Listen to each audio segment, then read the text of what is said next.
అందరికీ వందనాలు. Promo video చూసొచ్చారు కదా! ఓకే. ఎక్స్‌ప్లనేషన్ స్టార్ట్ చేద్దాం లేట్ చేయకుండా. త్వరగానే అయిపోతది.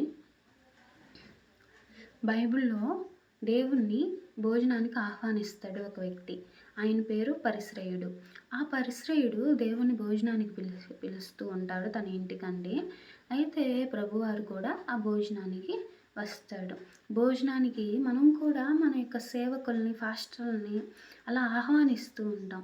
వాళ్ళని మంచి ఆహారముతో వాళ్ళకి తృప్తిగా ఉంచాలి అన్న ఉద్దేశంతో, మంచి ఆహారాన్ని పెట్టాలి అన్న ఉద్దేశంతో వాళ్ళని ఏం చేస్తాం మనము?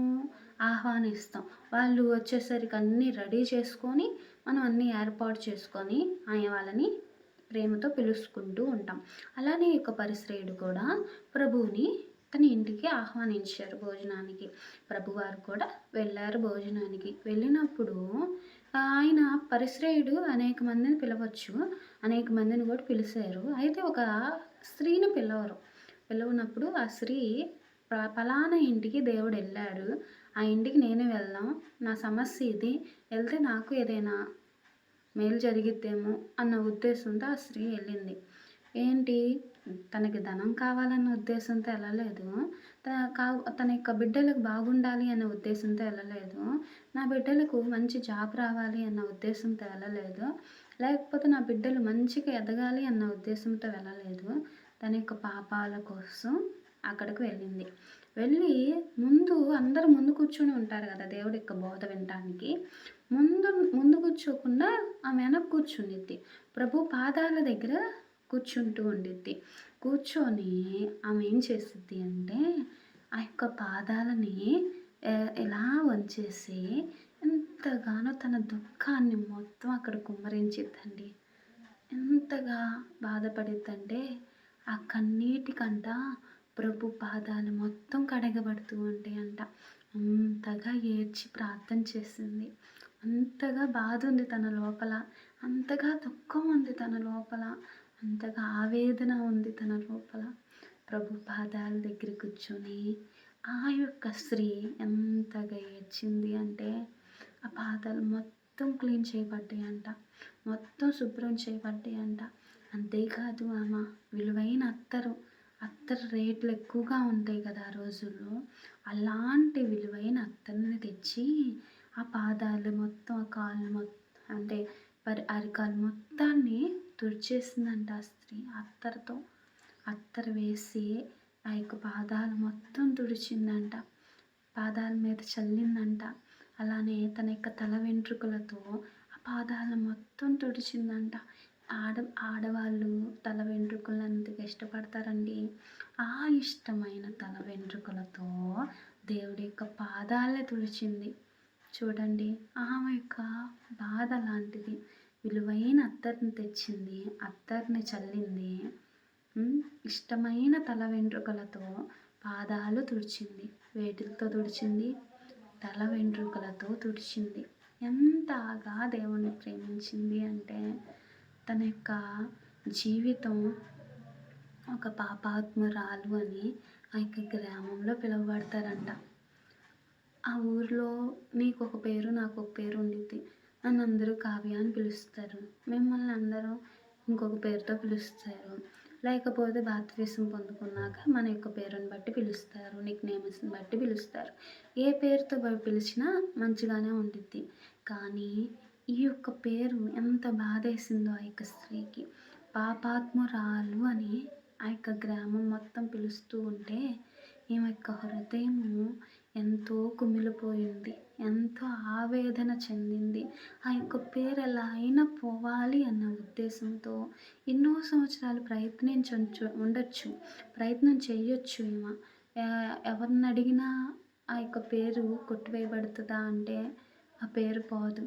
కానీ ఎవరిని అడిగితే అది పోయిద్దో ఆమె గ్రహించి ఆయన దగ్గరికి వచ్చింది. పాపాత్మురాలు అని ఊర్లో వాళ్ళందరూ ఈమె రాగానే ఈమె ఒక పాపాత్మురాలు వచ్చింది, పాపాత్మురాలు అంటూ ఉన్నారంటే ఎంత బాధేస్తుంది. ఆ యొక్క బాధను, ఆ యొక్క పేరుని పోగొట్టుకోవడానికి ప్రభు దగ్గరికి వచ్చింది. దేవా, అందరు నన్ను పాపాత్మురాలు అంటున్నారయ్యా.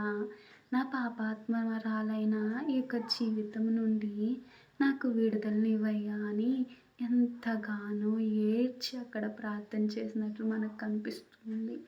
ఆ యొక్క స్త్రీ తన యొక్క కన్నీటిని మొత్తం అక్కడ ప్రభు పాదాల ఎదుట కుమ్మరించింది.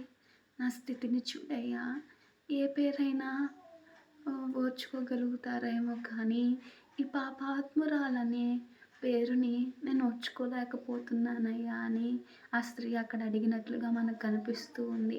అడిగి తన యొక్క కన్నీళ్ళు మొత్తం గుమ్మరించింది. కొంతమంది అంటూ ఉంటారు, ఇళ్ళ కోరుకునే కన్నీళ్ళు ఎలా వస్తాయని.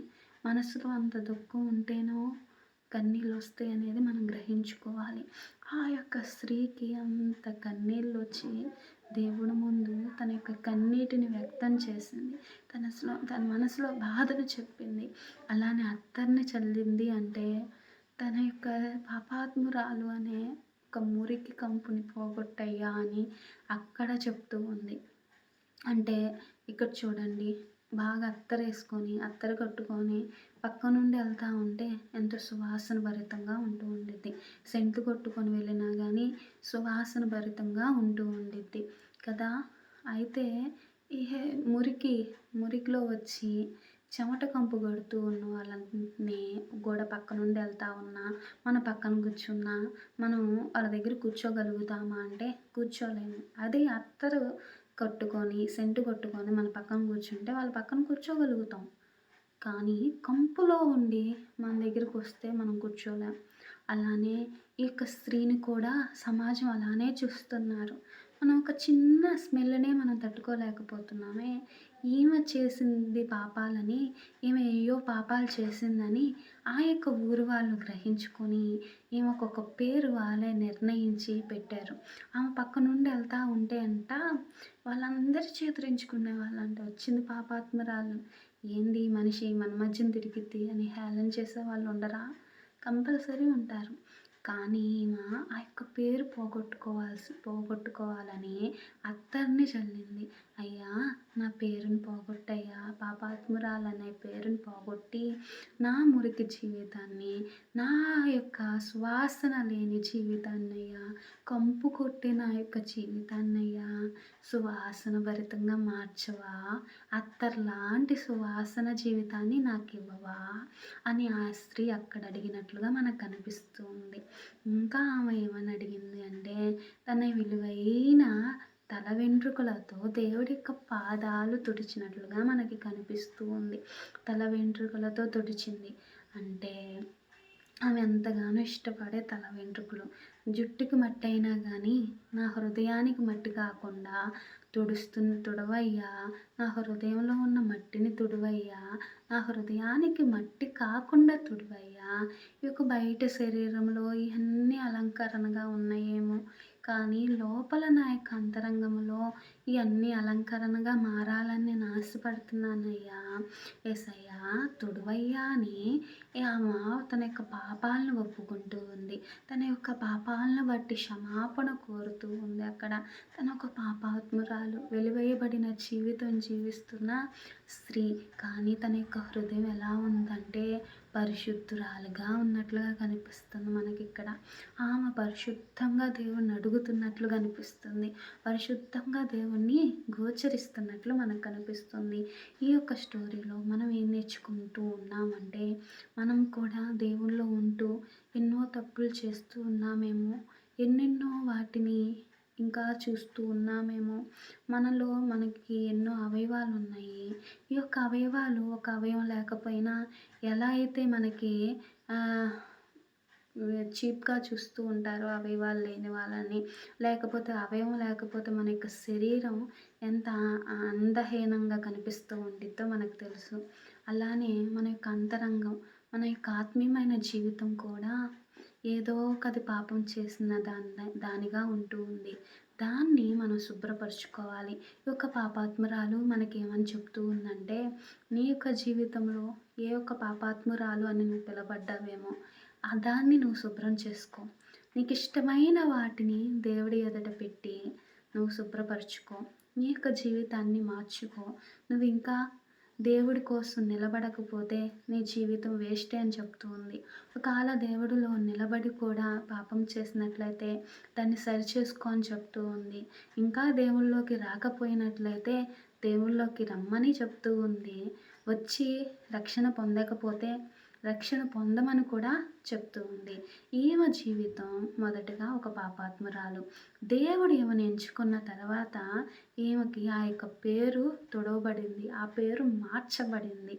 ఆమెను పాపాత్మురాలని అక్కడ ఎవ్వరు పిలవకుండా దేవుడు ఇక నుండి నీ పాపాలు క్షమింపబడును గాక అని పలుకుతూ ఉంటాడు.